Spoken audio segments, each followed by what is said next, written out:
Hello everyone, doctor Anjali this side, physiotherapist. और आज मैं आपसे बात करने वाली हूँ टेल बोन के बारे में। टेल बोन का पेन बहुत कॉमनली तो नहीं होता है, लेकिन अगर ये पेन किसी को है तो वो बहुत ज़्यादा परेशान कर देता है पेशेंट को।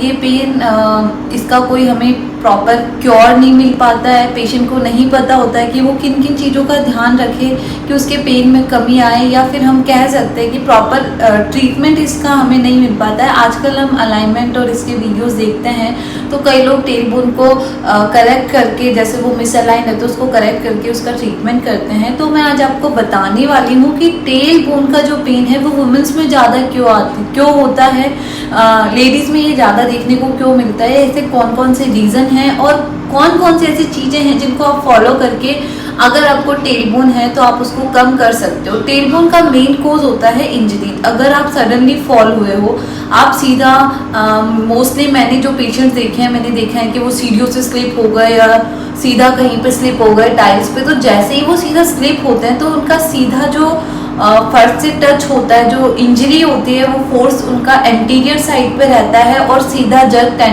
उनके टेल बोन पे लगता है और फिर पेशेंट कंटिन्यू पेन की कंप्लेन करते हैं। जिनको टेल बोन का पेन होता है वो पेशेंट सिटिंग, हम कह सकते हैं लॉन्ग सिटिंग बिल्कुल भी नहीं कर पाते। वो 5-10 मिनट बैठेंगे उनको बहुत पेन होने लग जाएगा, इरिटेशन होने लग जाएगी। तो लेडीज़ में ये पेन ज़्यादा क्यों होता है? क्योंकि लेडीज़ में पेल्विक वाइडर होता है, यानी जब मेल्स और फीमेल का हम देखें तो फीमेल्स का पेल्विक वाइड होता है। उसकी वजह से जो वेट डिस्ट्रीब्यूशन हो रहा है इस्चियल ट्यूबरोसिटी पे दोनों हिप की, उसके साथ साथ उनके सैक्रम का जो लास्ट पार्ट है, जो टेल बोन है, वहाँ पे भी लोड आता है, वेट आता है। उस वजह से उनके टेल बोन पे ज़्यादा पेन होता है। सेकेंड, उनके जो हॉर्मोन्स हम बात करें फीमेल्स में तो हार्मोनल इम्बैलेंस हो जाता है, मसल की लैक्सिटी हो जाती है, मसल्स लूज हो जाते हैं, वीक हो जाते हैं, तो ये भी एक कारण है टेल बोन के पेन का। थर्ड, हम मान सकते हैं प्रेगनेंसी, डिलीवरी। जब बेबी ग्रो कर रहा होता है, पेल्विक फ्लोर मसल्स को बहुत ज़्यादा स्ट्रेच होना पड़ता है, जो पेल्विक बोन्स हैं वो वाइड होती हैं, और जब बेबी की डिलीवरी हो जाती है उसके बाद वो सारी मसल्स लैक्स हो जाती है, वीक हो जाती है। अगर आप उनकी पेल्विक फ्लोर मसल्स की स्ट्रेंथनिंग नहीं हुई होती तो भी वो टेल बोन का एक कारण बन जाते हैं। इस वजह से भी हम कहेंगे कि लेडीज़ में ये पेन ज़्यादा होता है। मैं बात करती हूँ कि अगर टेल बोन का पेन है तो किन किन चीज़ों का हमें ध्यान रखना चाहिए। अगर आपको टेल बोन का पेन है, आपको लॉन्ग सिटिंग बिल्कुल भी नहीं करनी है। एक कॉकिक्स क्वेश्चन आता है, उसका यूज़ करना है।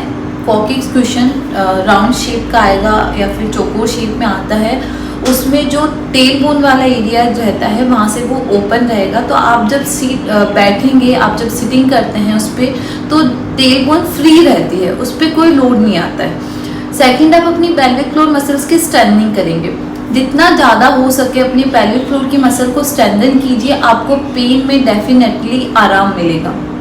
थर्ड, आप कॉन्ट्रास्ट बाथ ले सकते हैं, जैसे गर्म और ठंडा सेक। आप एक टब में पानी रख सकते हैं गर्म और एक में ठंडा, और आप कॉन्ट्रास्टली एक बार गर्म एक बार ठंडा, इस तरीके से अगर आप उन पानी में बैठते हैं तो आपको डेफिनेटली पेन में फ़र्क लगेगा। अगर आपको टेल बोन की एक्सरसाइजेस देखनी है तो मैं आगे एक वीडियो लेके आऊँगी जिसमें आप देखेंगे कि टेल बोन में हम कौन कौन से एक्सरसाइज कर सकते हैं। या पेल्विक फ्लोर की स्ट्रेंथनिंग के लिए मैंने कई वीडियोस डाले हुए हैं पेल्विक फ्लोर की स्ट्रेंथनिंग के लिए, वो भी आप देख सकते हैं। वो एक्सरसाइजेस भी आपको टेल बोन के पेन में रिलीफ देंगी। तो इसी तरह की और इन्फॉर्मेशन के लिए सब्सक्राइब कर लीजिए, मुझे शेयर कीजिए और स्टे ट्यून विद अस।